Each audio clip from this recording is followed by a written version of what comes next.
A loop of wire, a sensitive meter, and crucially, no battery anywhere. The circuit is dead. And here's a magnet, sitting perfectly still. The needle reads 0.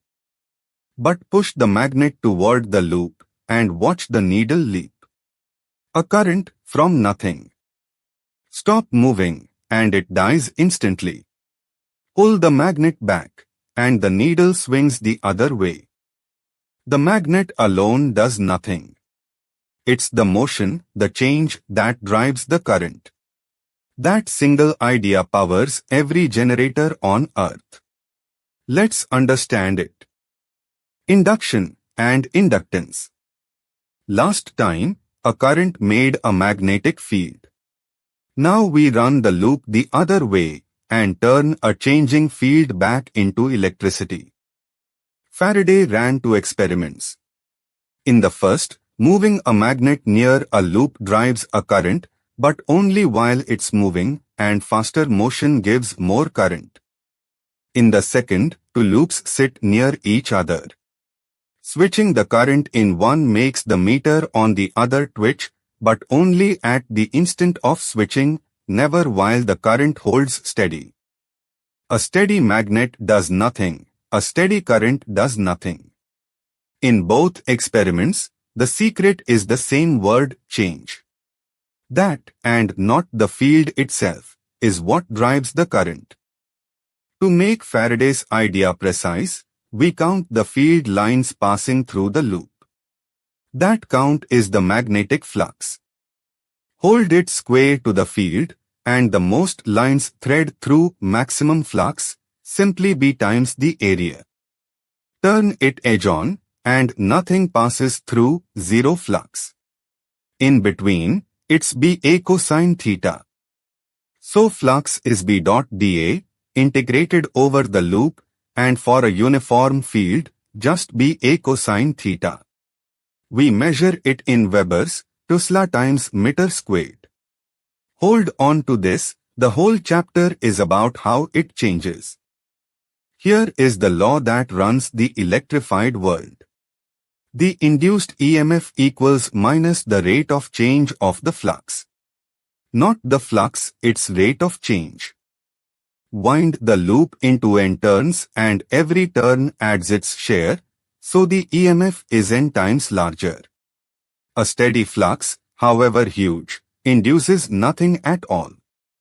And since flux is B A cosine theta, there are exactly three knobs to turn. Change the field. Change the area in the field. Or change the angle, rotate the loop, and you've built a generator. Every problem in this chapter is one of these three. Faraday gives the size of the EMF. Lenz gives its direction, and it's pure common sense once you see it. Push a magnet's north pole toward the loop. The loop fights back. It drives a current that turns it into a magnet, presenting its own north pole to the intruder, pushing it away. That's Lenz's law. The induced current opposes the very change that created it. Pull the magnet away instead, and the loop flips to a south pole, trying to hold it back. And the minus sign in Faraday's law. It's energy conservation in disguise. If the loop aided the change instead of fighting it, one tiny nudge would breed unlimited free energy. Lenz forbids the free lunch. Let's see the energy bookkeeping. A loop sits half inside a field, and we pull it out to the right at a steady speed v. As it leaves, the area in the field shrinks, the flux drops, and an EMF appears, BLV, the motional EMF. It drives a current around the loop. But by Lenz's law, that current feels a force fighting your pull, B squared L squared V over R. You have to work against it.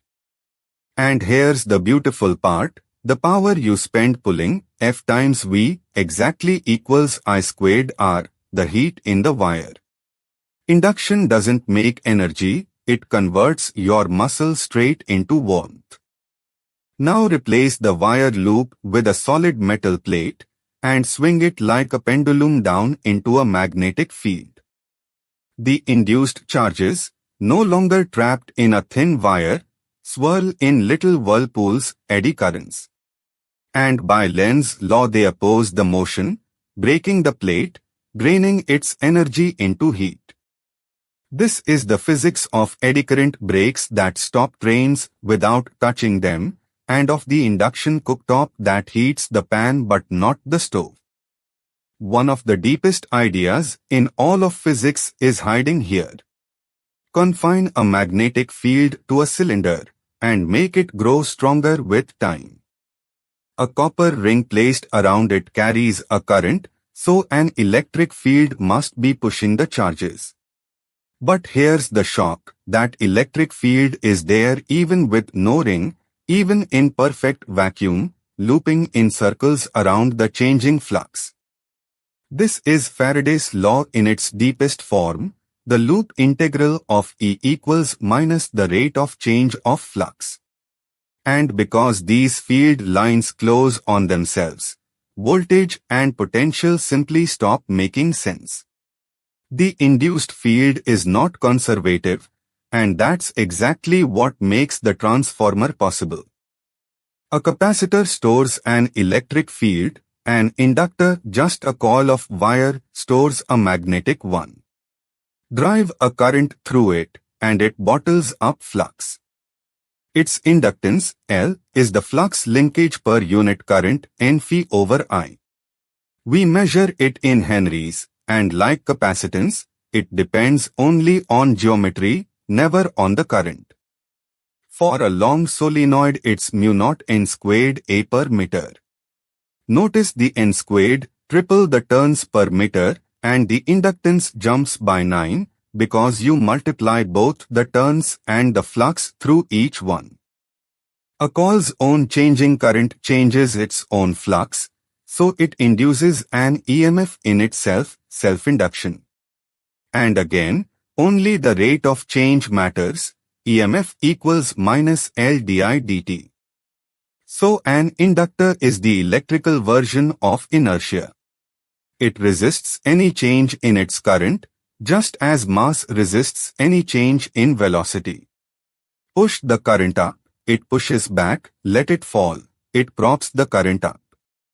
So when you switch on an RL circuit, the current can't jump, it rises smoothly, reaching about 63% of its final value in one-time constant, tau equals L over R. And two snapshots solve almost every circuit. The instant you switch, the inductor blocks the current like a broken wire. Long after, the current is steady, and it behaves like an ordinary wire. No calculus required. Building that current took work against the self-induced EMF, and that work doesn't vanish. It's stored right there in the magnetic field. The total stored energy is 1/2 Li squared, the perfect twin of the capacitor's 1/2 Q squared over C. And per unit volume, the energy density is B squared over 2 mu-naught. And though we found it from a solenoid, it holds for any magnetic field whatsoever. The energy isn't in the wire, it lives in the field, spread through the very space around it. Finally, bring two coils close. A changing current in the first changes the flux through the second and induces an EMF in it with no connection at all. The coupling is captured by a single number, the mutual inductance M, and surprisingly, it's perfectly symmetric. Each coil induces an EMF in the other through the very same M. EMF2 equals minus M di1 dt. This is the transformer, and with it, the generator, the guitar pickup, and the wireless charger on your desk. All of modern power, running on Faraday's one idea, change the flux, and electricity flows. So, induction, on 5 cards. Flux counts the field through a loop. Faraday says a changing flux drives an EMF. Lenz says it opposes the change. An inductor resists change in its own current. And the energy lives in the field, 1/2 Li squared. And under every card runs the same word, change. The flux can be enormous and induce nothing. What matters is always the rate at which it changes. We now have a capacitor that stores electric energy and an inductor that stores magnetic energy. Put them together and they trade it back and forth, they oscillate. That's next time, Chapter 31, Electromagnetic Oscillations and Alternating Current. If this made induction click, subscribe and I'll see you there.